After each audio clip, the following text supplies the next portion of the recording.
سورۃ فاتحہ سے آغاز کرتے ہیں۔ قرآن مجید کا آغاز جو ہے وہ الحمدللہ سے ہوتا ہے۔ عام طور پر جب ہم اس کا ترجمہ کرتے ہیں تو ہم کہتے ہیں سب تعریف، یا پھر کہتے ہیں سب شکر۔ یہی دو ترجمے عام طور پر کیے جاتے ہیں، لیکن عربی زبان میں جو حمد کا لفظ ہے یہ صرف شکر یا صرف تعریف سے اس کا حق ادا نہیں ہوتا۔ ہم عموماً کس کی تعریف کرتے ہیں؟ جس میں کوئی خوبی دیکھتے ہیں، لیکن ضروری نہیں کہ جس کی ہم خوبی دیکھیں یا خوبی کی بنا پر اس کی تعریف کریں تو ہم اس کا شکر بھی ادا کر رہے ہیں۔ مثلاً یہ پھول ہے، خوبصورت ہے، تو ہم کہتے ہیں کتنے خوبصورت پھول ہیں، تو ہم نے ان کی تعریف کی، لیکن ہم نے ان کا شکریہ نہیں ادا کیا۔ اگر ہم کہیں بھی شکریہ آپ کا پھول، it doesn't make any sense۔ اسی طرح بعض اوقات ہم کسی کا شکریہ ادا کرتے ہیں کیونکہ اس نے ہماری ہیلپ کی ہوتی ہے۔ ایک موقع ہوتا ہے کہ جس میں شکریہ اور تعریف دونوں ادا کی جا رہی ہوتی ہے، جیسے ہم عام طور پہ اپنے بچوں کے ساتھ کرتے ہیں کہ کتنا اچھا ہے بچہ، کتنے پیارے ہو، آپ نے کتنا اچھا کام کیا ہے، آپ کا بہت شکریہ۔ ایک لمبا لفظ جملہ، ایک کہانی بولیں گے جب جا کر اپنے جذبات کا اظہار کرتے ہیں۔ اردو میں، انگریزی میں کوئی لفظ نہیں ہے جس سے ہم حمد کو ٹرانسلیٹ کر سکیں۔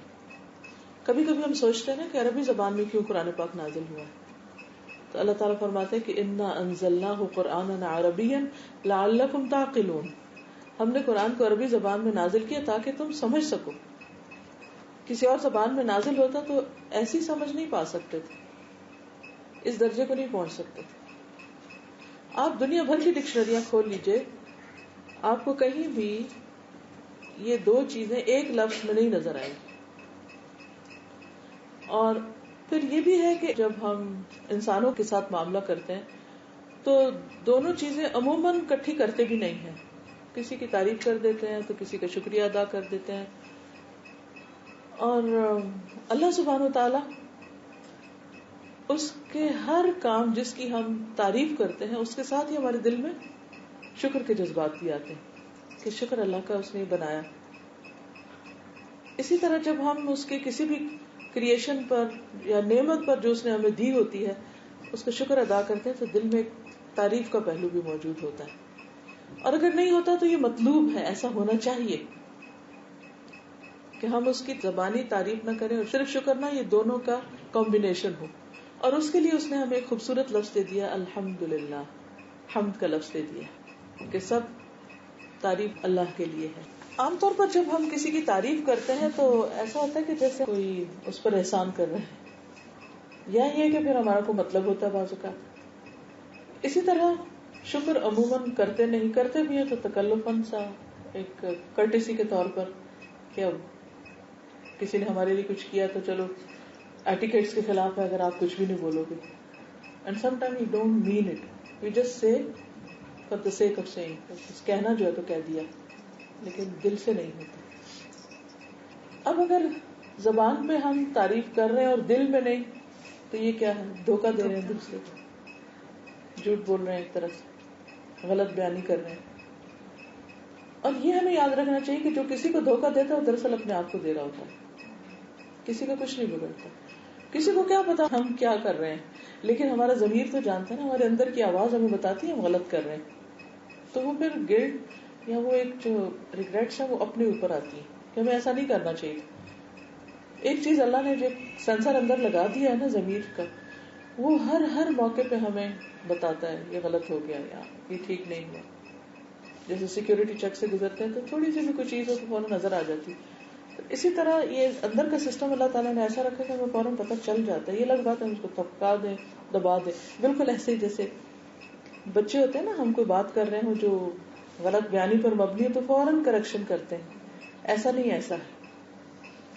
تو اسی طرح کا ایک بچہ اندر بھی بولتا ہے، باہر کے بچے کو تو آنکھیں دکھا دیتے ہیں اور چپ کرا دیتے ہیں اور خبر لیتے ہیں اور سمجھاتے ہیں اور اس کو بھی بعض اوقات الٹی پلٹی پڑھا دیتے ہیں، لیکن اندر بھی ایک بچہ بولتا ہے اور اس کو بھی ہم اسی طرح بار بار چپ کراتے رہتے ہیں کہ نہیں تم مت بولو، دنیا میں سب یہی ہوتا ہے، ایسا ہی کرنا چاہیے۔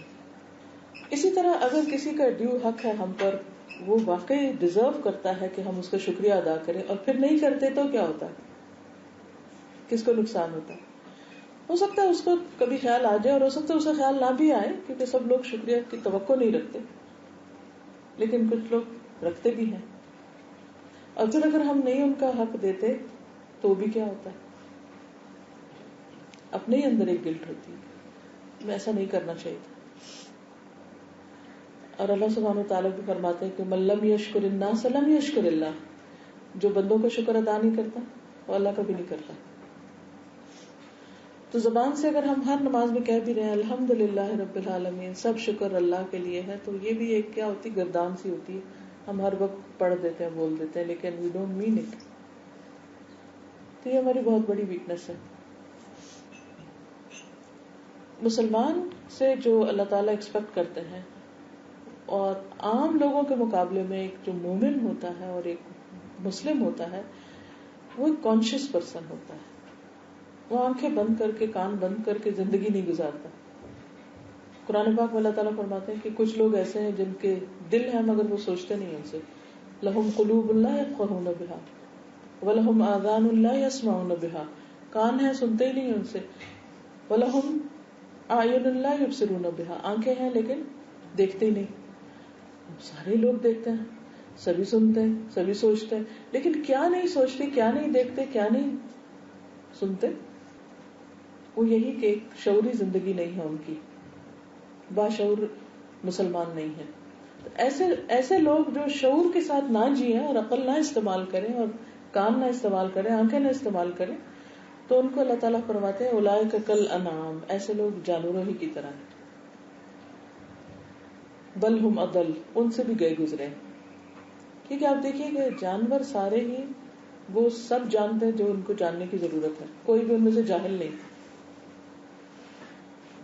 وہ جب پیدا ہوتے ہیں، چڑیا، طوطا، پرندہ، بکریاں، اونٹ، تو اگر آپ ایک ایک چیز کو دیکھتے کہ چھوٹی سی چیونٹی بھی جب پیدا ہوتی تو اس کو سب پتا ہے وہ کیا کرنے آئی ہے اور اس نے کیا کرنا ہے، اور وہ ڈے ون سے لگ جاتے ہیں اپنے کام پہ.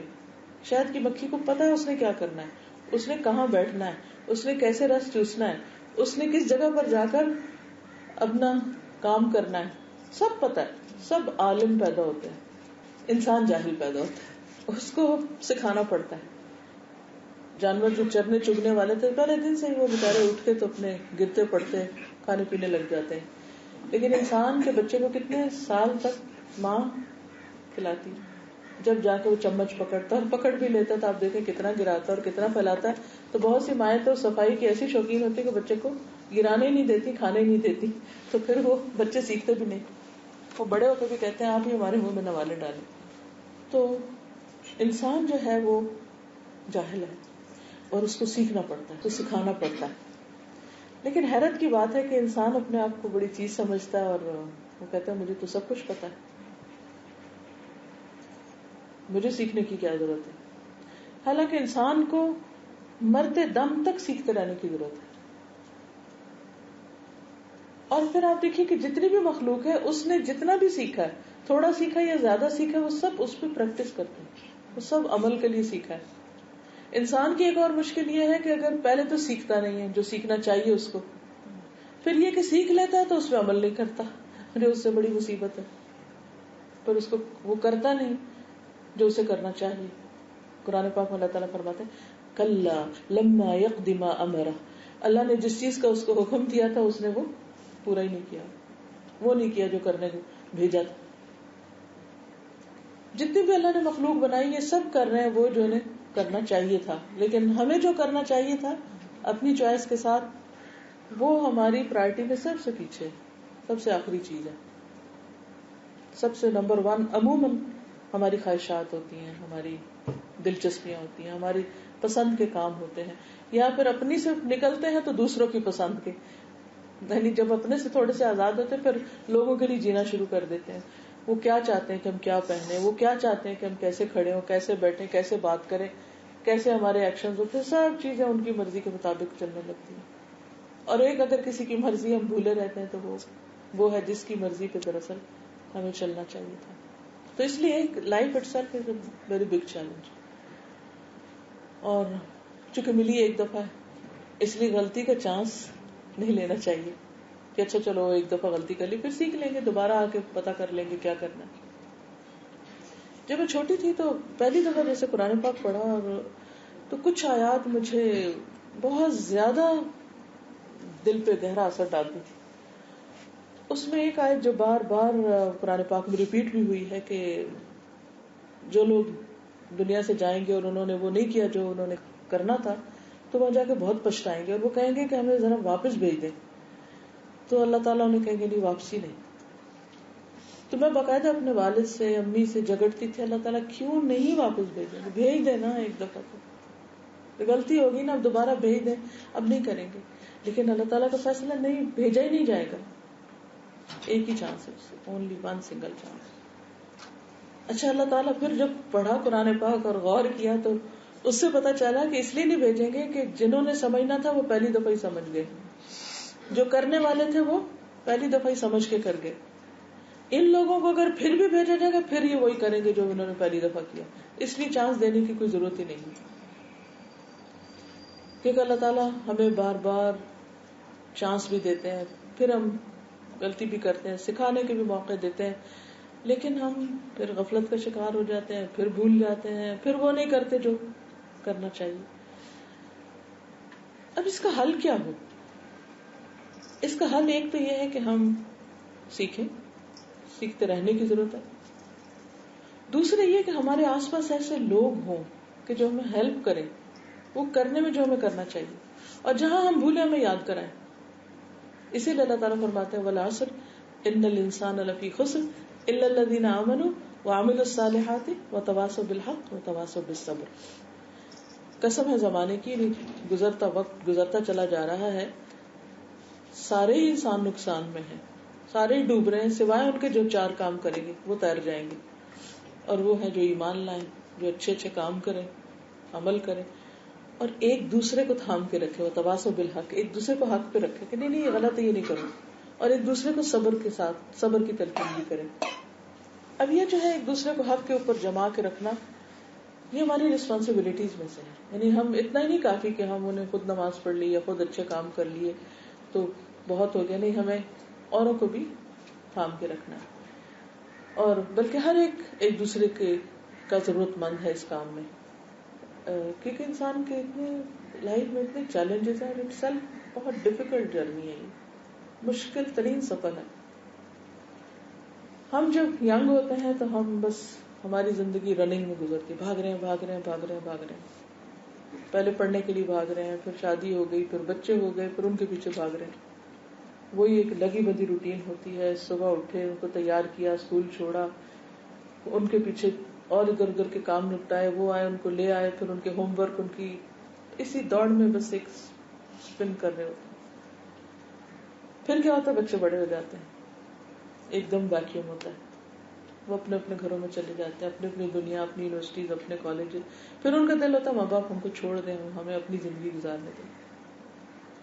اب وہ جو ایک ویکیوم آتا ہے تو اس میں انسان اسٹریس, ایک اور طرح کے ڈپریشن میں چلا جاتا ہے. پہلے اسٹریس ہوتا ہے, پھر ڈپریشن ہو جاتا ہے. آدھی زندگی اسٹریس میں گزری, آدھی ڈپریشن میں گزری, اور اینڈ آف دا ڈے پاس کیا ہے, اپنے لیے کیا ہے, پھر ریئلائز کرتے اپنے لیے تو کچھ کیا ہی نہیں,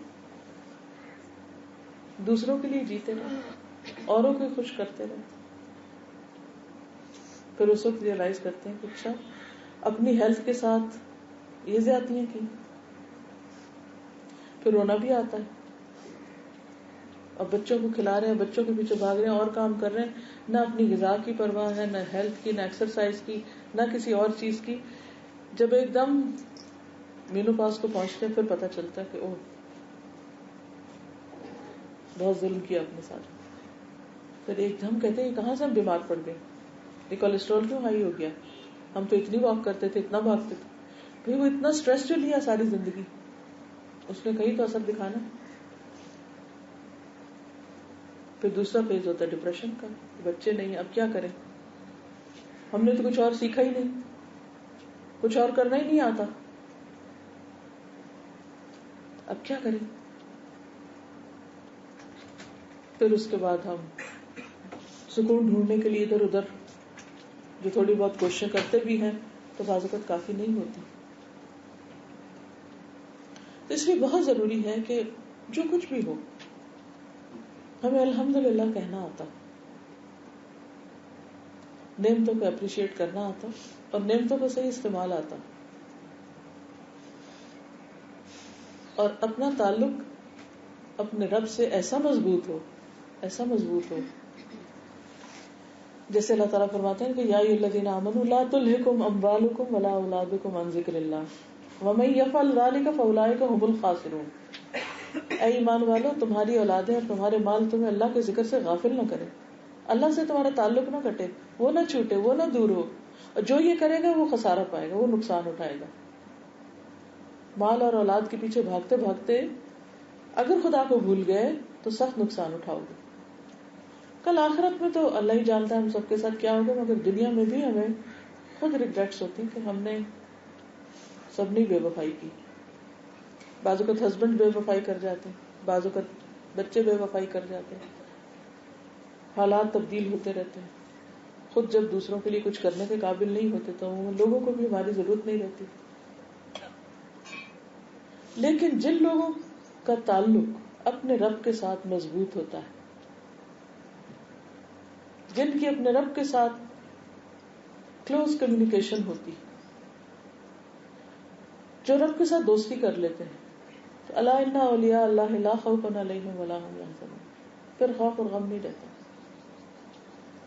تو کوئی کچھ بھی کرے، انسان اپنے اندر اس کی ایک ٹھنڈک ہوتی ہے، اپنے اندر ایک اطمینان ہوتا ہے. ابھی ریسنٹلی مجھ سے کوئی ذکر کر رہا تھا کہ ان کی کوئی جاننے والی ہے تو ان کو اسی کو شاید ڈپریشن کی کوئی تکلیف ہوئی تو کسی سائیکاٹرسٹ کے پاس جا رہی ہیں. ایک سیشن کے 2000 دیتی ہیں. تو مشورے ان کو کیا ملے؟ مشورے یہ مل رہے ہیں کہ اپنے آپ میں جینا سیکھو، live by yourself. اپنے آپ کو خوش کرو جس بھی چیز سے. تو میں نے کہا انہوں نے کیا کیا؟ کہتے کہ وہ سب دن رات شاپنگ کرتی ہیں کیونکہ اس سے خوشی ملتی. بس ایک چیز ہے جس سے خوشی ملتی. ہر ایک کا کوئی ویک پوائنٹ ہوتا ہے، ان کا یہ ویک پوائنٹ ہے. کیا خریدتی ہیں؟ نئے نئے گیجٹس. میں کہا کیا کرنا؟ تو وبال جان، جتنی بلائیں اکٹھی ہوتی ہیں گھر میں اتنا ہی انسان کا دماغ اور الجھتا ہے. اتنی تاریں اکٹھی کر لیں انسان. آپ دیکھیں 2-4 لگا دیں. پتہ نہیں آپ لوگ کمپیوٹر پہ کام کرتے ہیں، مجھے پتا نا کہ میں اس طرف کو دیکھتی ہوں، اس کونے میں تو دل گھبراتا ہے. تو کتنی بھی چیزیں آپ درازوں میں بھر لیں، کیا بولتے ببال ہو جاتا ہے. کیونکہ جتنا زیادہ گھر بھرا ہوگا، جتنی زیادہ چیزیں ہوں گی، ان کو دیکھ کے اتنی ایک تو ہماری ایموشنل اٹیچمنٹ ہو جاتی ہے پھر ان چیزوں سے.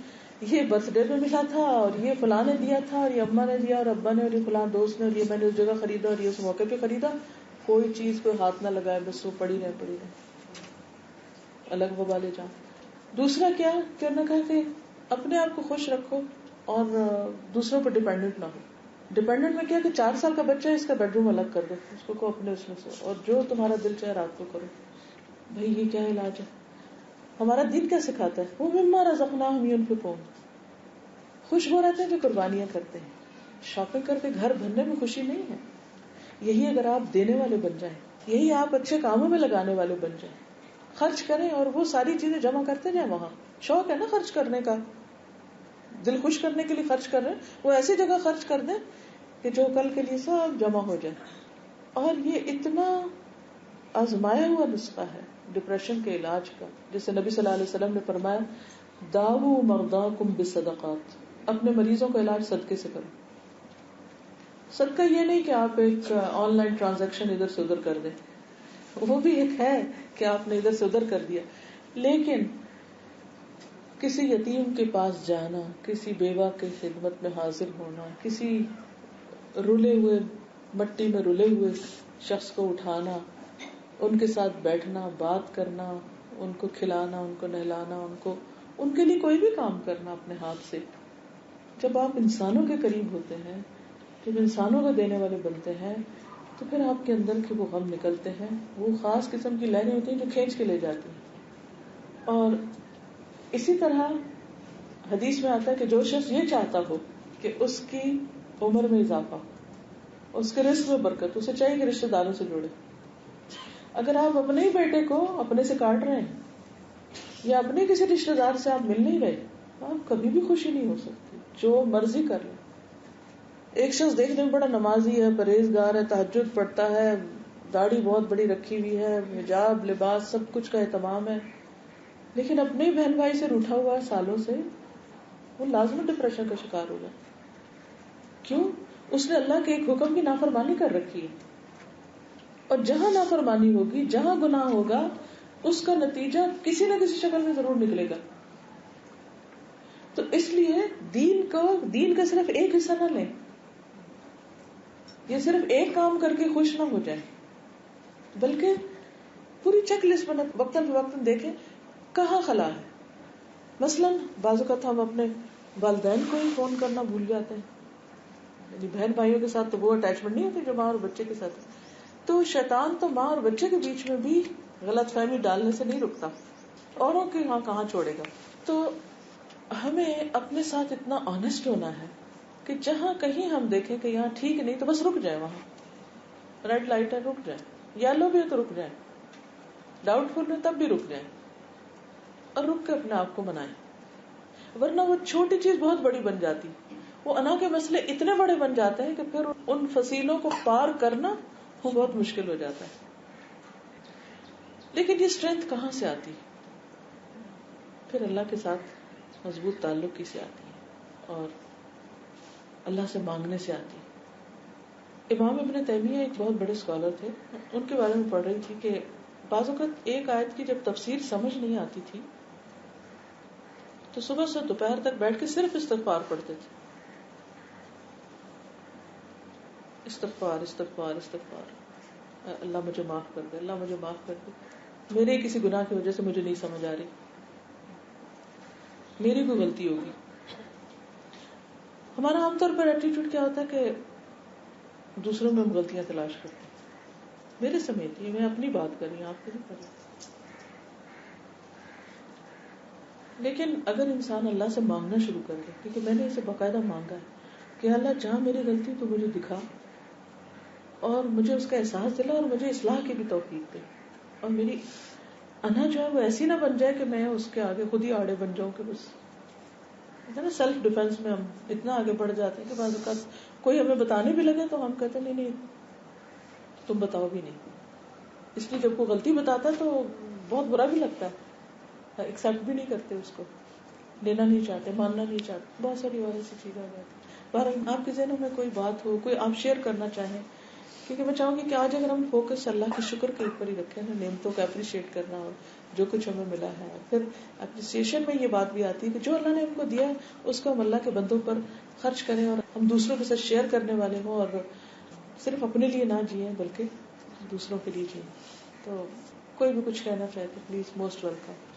اچھے دوست بہت اچھا رول پلے کرتے ہیں، یعنی ایسے دوست جو آپ کی بات سمجھنے والے ہوں اور جن کے ساتھ آپ شیئر کریں تو وہ آپ کو صحیح مشورہ دے سکتے ہیں، اور ایسے جن کے ساتھ آپ اگر راز شیئر کریں تو وہ اس کو دنیا میں نشر کرنے والے نہ ہوں. یہ جو وتواصوا بالحق والی بات میں کی ہے، وتواصوا بالحق وتواصوا بالصبر، یہی اس کا علاج ہے. اکیلے میں آپ ذکر کر لیں گے، اللہ سے دعا مانگیں گے، اللہ سے مضبوط تعلق کے کوئی بھی طریقے ہوں گے، لوگوں پہ خرچ کریں گے، لیکن اس کے ساتھ ساتھ ضرور ایسا آپ کا سرکل ہونا چاہیے کہ جہاں پر آپ اللہ کی خاطر جڑیں. اللہ کی خاطر جڑنے کا جو اجر اور ثواب ہے وہ قیامت کے دن انبیاء اور شہداء بھی ان لوگوں پر فخر کریں گے، ان کو یعنی کہ دیکھیں گے کہ جو اللہ کے لیے ایک دوسرے سے محبت کرتے تھے، جس کے اندر کوئی دنیا کا لالچ نہیں تھا، کوئی ایسی چیز نہیں تھی، ایک دوسرے کے لیے سنسیئر، خیر خواہ اور اچھا مشورہ دینے والے، اور جس کے سامنے ہم اپنا آپ کھول کے رکھ دیں کہ بھئی مجھے میری غلطی بتا دو، جس کی بات کو ہم مان بھی جائیں اور پھر اصلاح بھی کر لیں. عام طور پر یہ چیز بہت ریئر ہے، لیکن ایسا نہیں ہے کہ ہے ہی نہیں. ان کے لیے دعا کر کے، کیونکہ بچوں کی دعائیں ان کو پہنچتی ہیں. نہیں زندگی میں ہم نہیں دے سکے یا خوشی نہیں دے سکے، یا خوشی کی بجائے ہم نے ان کو تکلیف دی. ہر بچہ ہی دیتا ہے، میں تو سمجھتی ہوں اسے کوئی ایکسیپشن نہیں ہے، کیونکہ جو بچے ہوتے ہیں ناسمجھ ہوتے ہیں، ہم نادان ہوتے ہیں، ہمیں خود بھی نہیں پتا ہوتا کہ ہم کیا کر رہے ہیں، ہم اپنے آپ کو جسٹیفائی کر رہے ہوتے ہیں. لیکن جب ہاتھ سے وقت چلا جاتا ہے پھر ریئلائزیشن جب خود بڑے ہوتے ہیں پھر ہوتی ہے، تو اس وقت تو بعض کا تلافی کا وقت نہیں ہوتا. تو ان کے لیے ہم صدقہ بھی کر سکتے ہیں اور ان کے لیے دعا بھی کر سکتے اور اپنی معافی کی تو خود دعا مانگنی چاہیے کہ اللہ ہم نے جو کوتاہی ان کے حق میں کی تو ہمیں معاف کر دے. لیکن یہ ہے کہ بچوں کی جو دعا سے والدین کو خوشی، اصل میں تو مقصد خوشی پہنچانا ہے نا، اس کا ازالہ کرنا ہے. جو ہم نے ان کو رنج دیا یا کوتاہی کی یا جو نہیں دے سکے، تو اس کو آپ اگر خوش نہیں کر سکے تو آپ کی دعائیں ان کو خوش کریں گی. کیونکہ باقاعدہ بتایا جاتا ہے، حدیث میں آتا ہے کہ بندہ پوچھتا ہے کہ میرے درجے کیسے بلند ہو رہے ہو، کیسے ایلیویٹ ہو رہا ہوں، تو بتایا جاتا ہے تمہارے بچے کی دعا کی وجہ سے. تو وہ ان کے لیے جب خوشی کا باعث ہوگی تو وہ اس کا کفارہ کر دیں گی. ان الحسنات یذھبن السیئات، اگر کوئی تکلیف دی تو اس کا ہو جائے گا. اسی طرح اگر ہم خدمت نہیں کر سکے یا حق نہیں دے سکے تو ان کے لیے صدقہ کرتے رہیں باقاعدہ، یعنی مہینے میں کوئی باندھ لے یا سال میں کچھ کر لیں یا وقتاً فوقتاً. اور قبولیت کے اوقات میں خاص طور پر ان کے لیے دعا کریں. آپ دیکھیں گے کہ میرے ساتھ اکثر ایسے ہوتا ہے کہ کہیں جا رہی ہوں جیسے تو ایک دم فلیش بیک ہوگا، اچھا وہ فلاں دن جب والد نے یہ کہا تو میں نے یہ کیا تھا، مجھے یہ نہیں کرنا چاہیے تھا. بس دیر اینڈ دین اسی وقت دعا وہی، کیونکہ اللہ تعالیٰ نے کسی مقصد سے مجھے وہ بات یاد کرائی ہے، ایسے ہی نہیں کہاں سے اچانک وہ خیال آ گیا. کبھی خواب کی شکل میں کچھ آ جائے گا، کبھی خیال کی شکل میں آئے گا. بس اس وقت دیر نہیں کرنی، اس کو وہیں سے پکڑنا ہے اور اللہ سے دعا اور استغفار. اور چاہے آپ مجلس میں بیٹھے، مثلا میں آپ میں بیٹھی ہوں، اب میں آپ کے بیچ میں بیٹھے، آپ کو کیا پتا میرے دل پہ کیا گزر رہی ہے اس وقت، میں غمگین ہوں، خوش ہوں، مجھے کوئی خیال آ رہا ہے کوئی نہیں، بھلے میں کچھ بھی کر رہی ہوں، لیکن اگر میرے دل پہ آ رہی ہے کوئی چیز تو میں اسی وقت اللہ سے ڈائریکٹ کنیکشن میرے ہارٹ کا ہو اور میں ساتھ ہی مانگنا شروع کروں. مضبوط تعلق، دیکھیے مضبوط تعلق میں ایک تو ہے جیسے ہم کچھ اچھے کام کرتے ہیں، نیکی کے کام، مثلا ذکر ہے، نماز ہے، دعا ہے، وغیرہ وغیرہ، یہ چیزیں تو اپنی جگہ ہیں. لیکن ایک ہے جب حالات ہماری مرضی کے خلاف جاتے ہیں، اللہ کے فیصلے کو قبول کرنا، ایکسپٹ کرنا.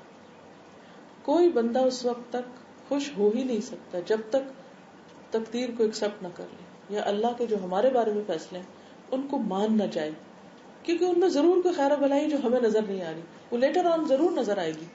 اگر دنیا میں نہیں تو کل قیامت کے دن اللہ تعالیٰ ضرور دکھائے گا کہ یہ چیز میں نے اس لیے نہیں کی تھی. مثلا میری یہ ایک ٹانگ سوج تھی، تو کافی علاج بھی کرا ہے، کئی چیزیں کی ہیں، لیکن کہیں صحیح ڈائگنوسس ہو نہیں سکا کہ مسئلہ کیا ہے. پوری ٹانگ کا سکین ہوا ہے، ایک ایک چیز کھنگالی چھانی ماری گئی ہے، لیکن نہ کوئی بلاکیج ہے، کچھ بھی نہیں ہے، لیکن بس ہوتا ہے کچھ. تو اب آپ دیکھیے گاڑی کے اگر دو پہیے بیلنس نہ ہو تو کیا ہوتا ہے، آپ سب کو پتا ہے جو ڈرائیونگ کرتے ہیں. بس وہی میرے ساتھ ہوتا ہے، چلنے میں دقت ہوتی ہے، سیڑھی چڑھنے میں گرنے کا ڈر ہوتا ہے مجھے، کیونکہ ٹھوکریں اکثر کھاتی ہوں، کئی چھوٹی چھوٹی چیزیں ہوتی.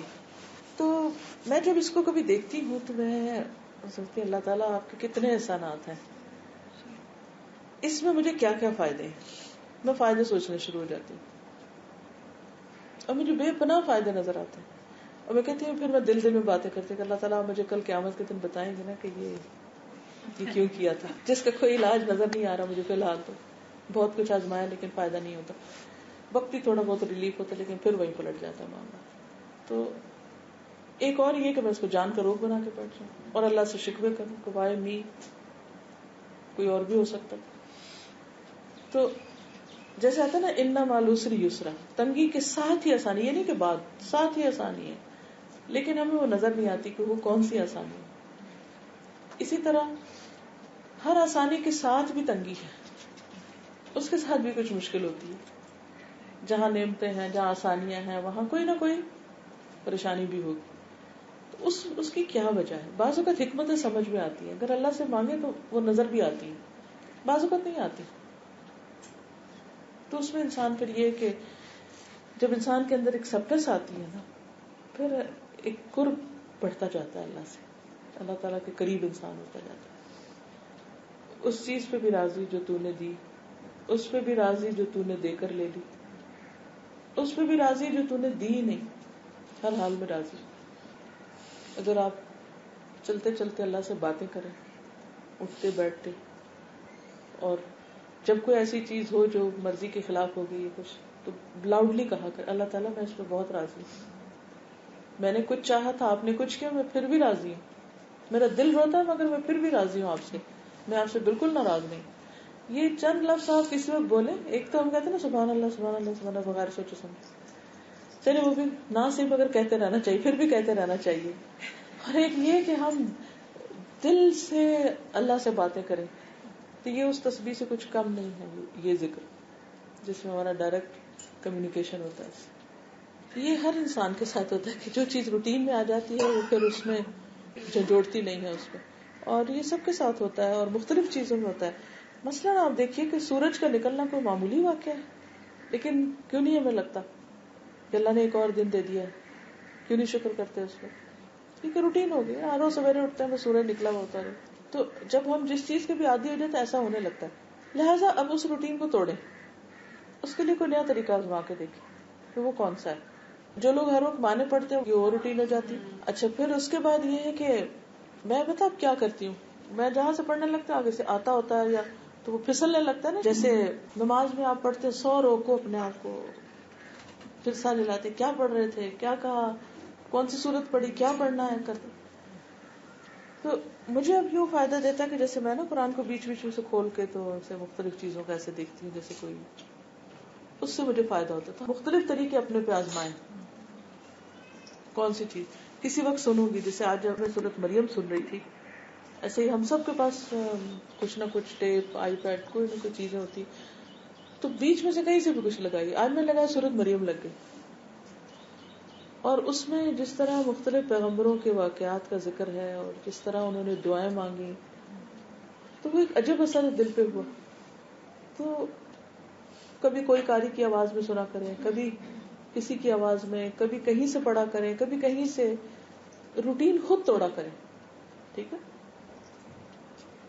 مختلف طریقے آزمایا کریں. جب آپ اپنے والدین کی بخشش کی دعا کرتے ہیں تو اس سے آپ نفل پڑھیں کہ نفل ہے اگر والدین کی بخشش کی دعا کے لیے کوئی شرط نہیں ہے، نہ نفل کی شرط ہے نہ صدقے کی. ایک تو بنے ہوتا ہے نا دیر اینڈ دین، جب ان کی یاد آئے تو اسی وقت آپ پڑھ لیں. اور ایک یہ ہے کہ جب آپ نفل پڑھ رہے ہیں تو صبح دعا کر لیں.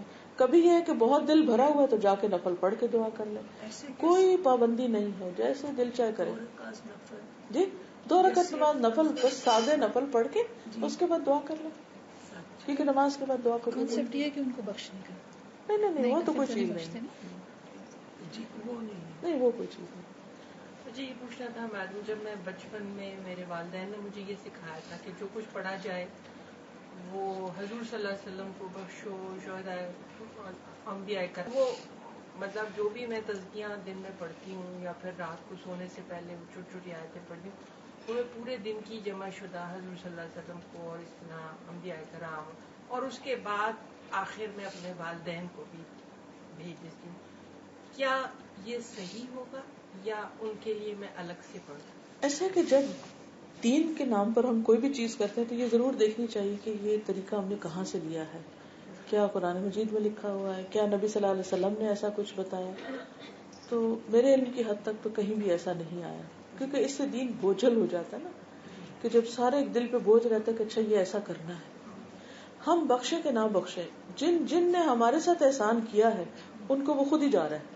مثلا حضور صلی اللہ علیہ وسلم کا ہم سب پر احسان ہے، ان کے تھرو قرآن مجید پہنچا، ان کے تھرو ہدایت کی چیزیں پہنچی. ہم کچھ بھی کریں گے نا تو ان کو خود ہی پہنچ جائے گا، کیونکہ ان کے ذریعہ آیا. اسی طرح ہمارے والدین نے ہمارے ساتھ محنت کی، ہم ان کے دائرے سے باہر نکل ہی نہیں سکتے. ہم کچھ بھی کریں گے ان کو پہنچے گا، کیونکہ حدیث میں آتا ہے کہ انسان جب فوت ہو جاتا ہے تو 3 چیزیں اس کو فائدہ دیتی ہیں. ایک تو نیک اولاد جو دعا کرے، دوسرے علم، اور تیسرے جو ہے وہ اچھی جگہ مال، صدقہ جاری. اب اگر اولاد کو ہم علم بھی دیتے ہیں تو ان کی دعاؤں کے علاوہ وہ جو عمل کرتے ہیں اچھا، وہ سارا ہمارے ساتھ ان کو ثواب پہنچتا ہے. دوسری بات یہ تھی کہ آپ نے یہ فرمایا کہ اوقات ہوتے ہیں دعاؤں کے قبول ہونے. جی ہاں، تو وہ اوقات میں سب سے افضل تہجد کا وقت، تہجد، سحری کا، رات کا پچھلا پہر. کیونکہ اس میں آتا ہے حدیث میں کہ اللہ سبحانہ وتعالیٰ یعنی قریب آ جاتے ہیں اور پوچھتے ہیں کوئی مانگنے والا تو میں اس کو دوں، اور بالاسحار ہم یستغفرون. اچھا تہجد کا معاملہ بھی بڑا عجیب ہے، ہم کیوں نہیں اٹھ پاتے؟ مشکل ہوتا ہے. کیوں مشکل ہوتا ہے؟ ڈیپ سلیپ ہوتی ہے سوتے دیر سے. ایک ہے سوتے دیر سے. تو ہم کوشش کریں کہ ہم ذرا پیچھے لے آئیں اپنے سونے کو.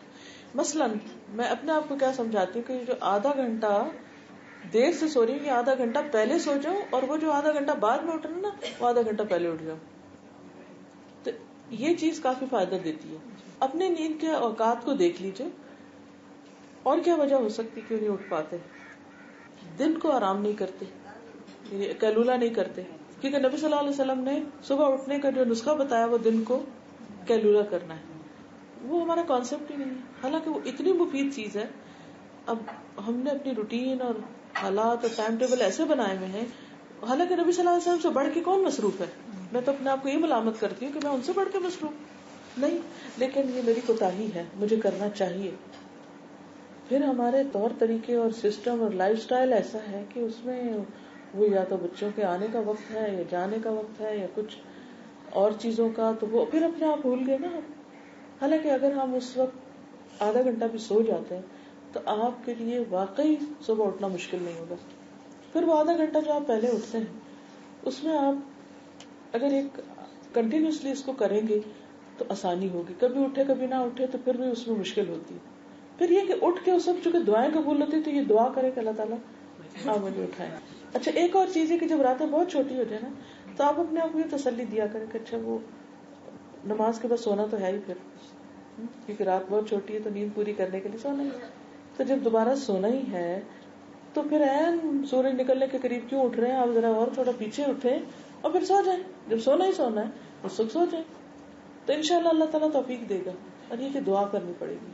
آپ دیکھیں کہ اسلام آباد جو فلائٹ صبح 7 بجے جاتی ہے تو اس کے لیے ایئرپورٹ جانے کے لیے ہم کو 5 بجے 5:30 نکلنا ہے. تو 5:30 نکلنے کے لیے کب اٹھنا پڑے گا, پہلے اٹھنا پڑے گا. چونکہ ٹکٹ خریدا ہوتا ہے تو فلائٹ مس کرنے کے چانس نہیں مول سے. لیکن وہی خزانے والی بات ہے نا کہ اگر ہمیں یقین ہو جائے کہ وہ آدھا گھنٹہ جو چلے گھنٹہ نہ سے آدھے گھنٹے ہی پہلے اٹھنا شروع کر دیں اذان سے, تو اس میں آپ دیکھیے کہ جو کچھ ملے گا ان دعاؤں سے. اور صرف دعائیں نہیں, میں تو یہ سمجھتی ہوں کہ اس وقت میں انسان کو جو انرجی ملتی ہے نا اچھے کام کرنے کی, اور یکسوئی اور ایک اسٹرینتھ, اور ایک انسان اس کو کمپریہینڈ بھی نہیں کر سکتا.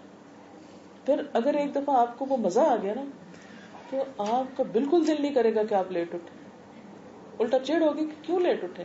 آپ کا دل کرے گا کہ میں اسی وقت اٹھنا چاہتا ہوں. تو انشاءاللہ تعالی مشکل نہیں. آپ نے کہا کہ ہمیں نیڈی اور ان سب کی مدد کرنی چاہیے. تو کبھی کبھی ہم دیکھتے ہیں یہ خیال آتا ہے کہ نا ہم ترس کھاتے ہیں ان پہ اور ہم یہ سوچتے ہیں کہ جیسے ان کا کوئی نہیں ہے تو ہمیں مدد کرنی ہوگی ان کی. تو پھر اس کیس میں ہمیں اللہ تعالیٰ پہ مسٹرسٹ ہونے لگتا ہے. تو ہم کیسے ان کی مدد کریں بغیر ایسی فیلنگس کے ساتھ کہ اللہ تعالیٰ نے ان کو کیوں نہیں دیا. ہاں, اور جیسے کہ ان کا کوئی نہیں ہے یا اکیلے ہیں یا اس ٹائپ کی فیلنگس آ رہی ہے.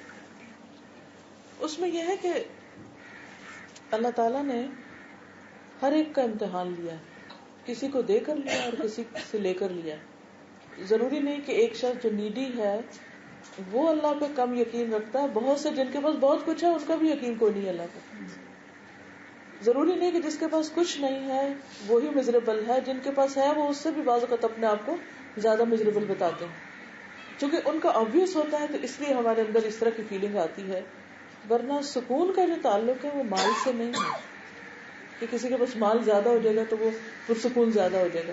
صحابہ کرام کو آپ دیکھیں کہ حیرت ہوتی ہے کہ 2 کھجوریں کھا کے دن گزار رہے ہیں, ہم کیوں نہیں کر سکتے. اور پھر اس میں انتہائی مالدار بھی ہیں, حضرت عبد الرحمن بن عوف اور کچھ صحابہ, حضرت عثمان خود. اور حضرت عثمان کون تھے؟ حضور صلی اللہ علیہ وسلم کے داماد تھے, سن ان لا تھے, 2 بیٹیوں کی ایک بعد دیگری کی. کتنا مال تھا ان کے پاس.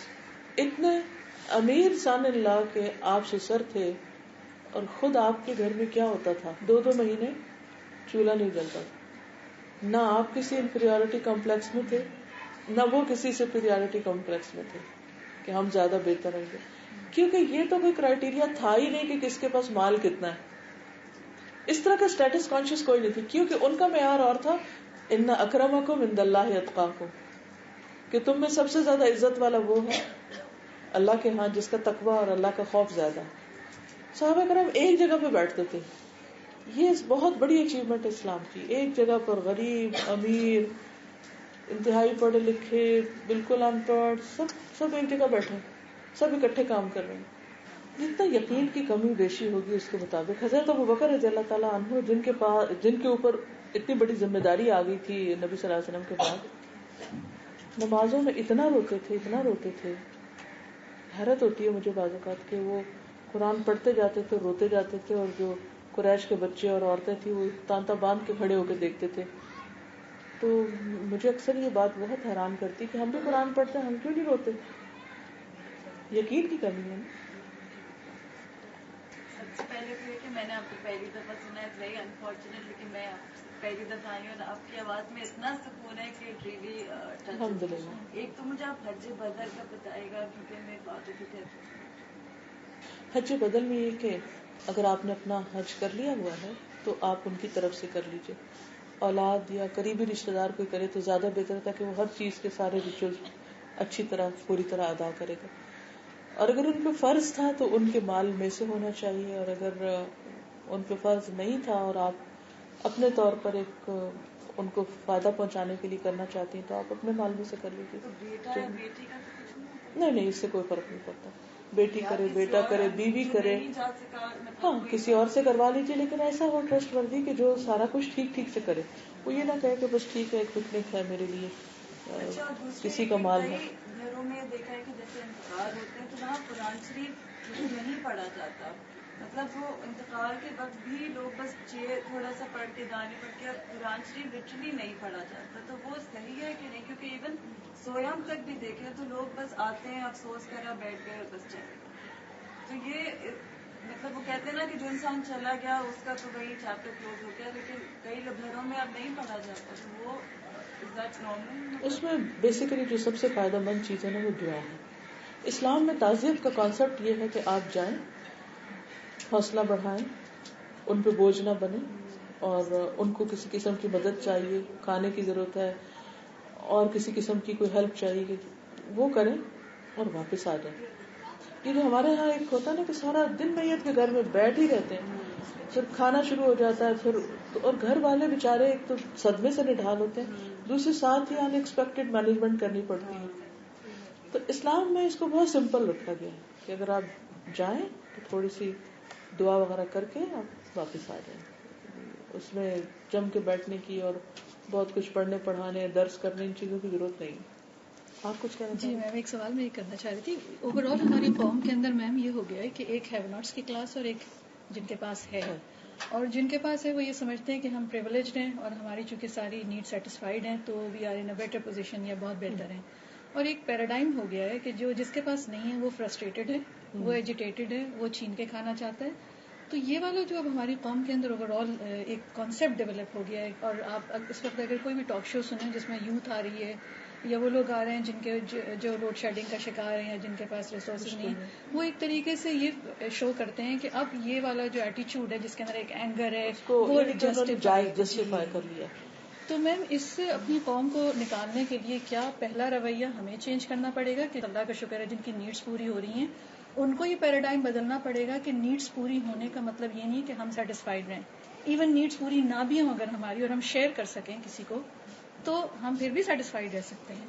بحثیت قوم ہمیں ایسے پروجیکٹس اور ایسے پرائیویٹ سیکٹر میں اس طرح کے کام کرنے چاہیے کہ جس سے دوسرے لوگوں کو ہم کام پہ لگا کے ان کی مدد کر سکیں.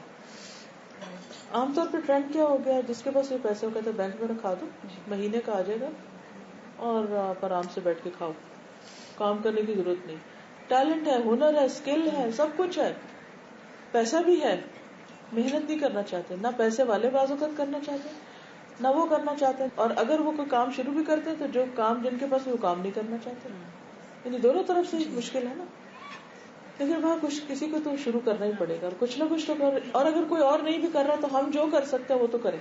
کل ہی میں کسی نے یوٹیوب پہ مجھے لنک بھیجا، خاتون ہی کراچی کی ہیں، آپ بھی شاید جانتے ہوں گے. کہتی ہیں کہ میری ماسی کی بچی کو اسکول میں داخلہ نہیں ملا. تو میں نے پوچھا بھی کیوں نہیں داخلہ ملا، تو اس نے کہا بس انہوں نے کہا نہیں ہمارے پاس جگہ نہیں ہے، یعنی ہم نہیں دے سکتے. تو اس نے کہا مجھے بڑی تکلیف ہوئی. تو میں نے کہا اچھا ایسا کرو تو اس کو لے آیا کرو، میں پڑھا دوں گی. کہتے پھر مجھے خیال آیا کہ اچھا میں 2-3 اور کچھ اور اکٹھا کر کے. تو گراج اسکول انہوں نے کھولا, اور یہ 10 سال پہلے شاید انہوں نے کھولا تھے. تو 400 بچے اب اس میں, اور کتنے سارے بچے اس میں کتنے اچھی اچھی جگہوں پر آگے چلے گئے ہیں. تو میں سوچ رہی تھی کہ ایک خاتون اگر اپنے گراج میں ماسیوں کے بچوں کو پڑھانا شروع کر رہی ہے, اور اللہ نے اس کے کام میں اتنی برکت دی ہے, اور وہ آگے 400 بچے, تو ہم بھی کچھ تو کر, چلو 400 نہیں 40 ہی پڑھا دے, کچھ تو کر سکتے. چلے پڑھا نہیں سکتے, ان کے بٹھانے کا, کچھ کرنے کا, مل کے کچھ نہ کچھ ایسے پروجیکٹ شروع کر سکتے. تو ہم نے ہر ایک کو کچھ نہ کچھ کرنے کی ضرورت ہے. اچھا, نقاب کے بارے میں بھی آپ بتائیں گا کہ مطلب قرآن شریف میں کون سی صورت میں؟ سورۃ الاحزاب 59 ہے آیت, جس میں اللہ تعالیٰ فرماتے ہیں کہ یا ایھا النبی قل لازواجک وبناتک ونساء المؤمنین, اے نبی صلی اللہ علیہ وسلم اپنی بیویوں سے, بیٹیوں سے اور مومن عورتوں سے کہہ دیجیے یدنین علیہن من جلابیبہن, کہ اپنی چادر کے کو اپنے اوپر سے لٹکا لیں. تو جیسے وہ گھونگھٹ ہوتا تھا نا پہلے, بیسیکلی تو اس چیز کا حکم ہے. یہ جو نقاب کی موجودہ شکل ہے, اس کو ہم نے اپنی سہولت کے مطابق, اور وہ اوپر نیچے سے کسی نے یوں باندھ دیا, کسی نے کسی طرح. تو اب یہ جو ہے حکم ازواج, جی اس میں آپ دیکھیے کہ ڈفرنس آف اوپینین ضرور ہے. بعض کے نزدیک تو فرض ہے, لازم کرنا چاہیے. بعض جو یہ کہتے ہیں کہ فرض نہیں, وہ یہ ضرور کہتے ہیں کہ ہائیلی ریکمینڈیڈ ہے. ٹھیک ہے, تو اب یہ ہے کہ اس کی پریکٹیکل شکل مختلف معاشروں میں جس طرح کی کلودنگ فرق ہے, اس کے حساب سے لوگوں نے اپنے اپنی ایڈجسٹمنٹ کی ہوئی ہے. لیکن یہ کہنا کہ ہے ہی نہیں سرے سے, یہ بات غلط ہے.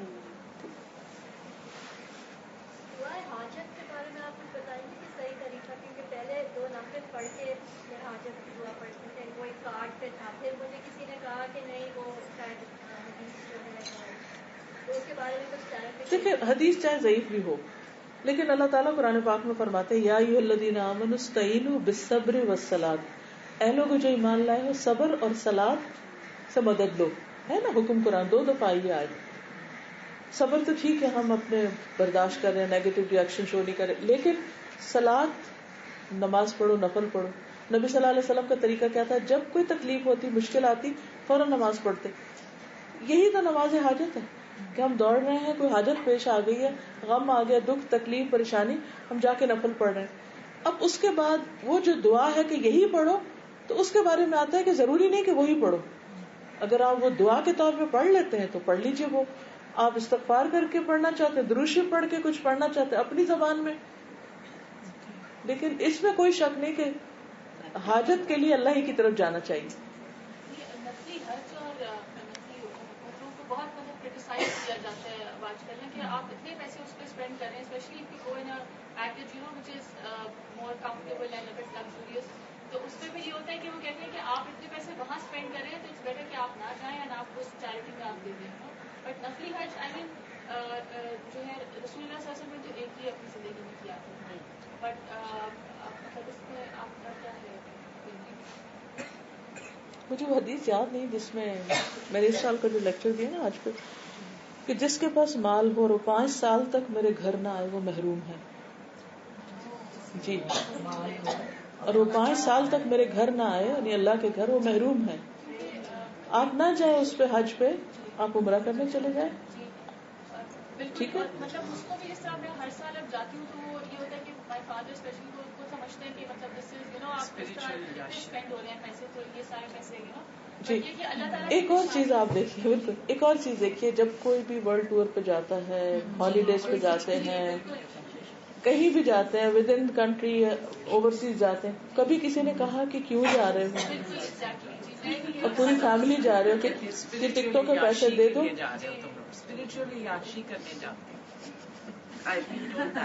وہ بھی اپنی طرف سے سوچتے ہوں گے کوئی بھلائی کا کام, لیکن میں سوچتی ہوں کہ جو نہیں جاتے وہ کتنا بھلائی میں لگا رہے ہیں, وہ کہیں اور لگ لگا ہی رہے ہوتے ہیں, وہ بھی تو لگا ہی رہے ہوتے ہیں اللہ کی طرف. ایک اور بات یہ ہے کہ میں نے تو اس میں بہت ہی خیر و برکت دیکھی ہے کہ اللہ کے گھر کے قریب کی جو زمین ہے اس پہ سجدے کی بات ہی کچھ اور ہے. مجھے تو ایسا لگتا ہے کہ جیسے سال بھر کی جتنے بھی وہ ہوتا ہے نا, جتنے گیجٹس کے بیچ میں ہم رہتے ہیں اور وہ ساری ہمارے اندر ریس جاتی ہیں, تو اس کی اینٹی ڈوٹ کرنے کے لیے بہت ضروری ہے. جب اللہ توفیق دے, جب حیثیت ہو, صلاحیت ہو. خود بھی جا نہیں سکتے جب اللہ کا واقعی یہ ہے واقعی کہ جب آپ اللہ planning چاہتا ہے تو تبھی جا تبھی سکتے ہیں. جاتے آپ planning سوچتے کرتے رہتے اور ہیں, آخری منٹ پہ وہ something on the کینسل ہو جاتا ہے بعض اوقات, اور بعض اوقات آپ کا کوئی ارادہ نہیں سوچتے ہوتا, بھی نہیں. سب کچھ بند ہوتا ہے اور آپ کو بلاوا آ جاتا ہے. الحمدللہ. ٹھیک ہے, اجازت. بہت شکریہ. سبحانک اللہم و بحمدک نشہد ان لا الہ الا انت نستغفرک و نتوب الیک.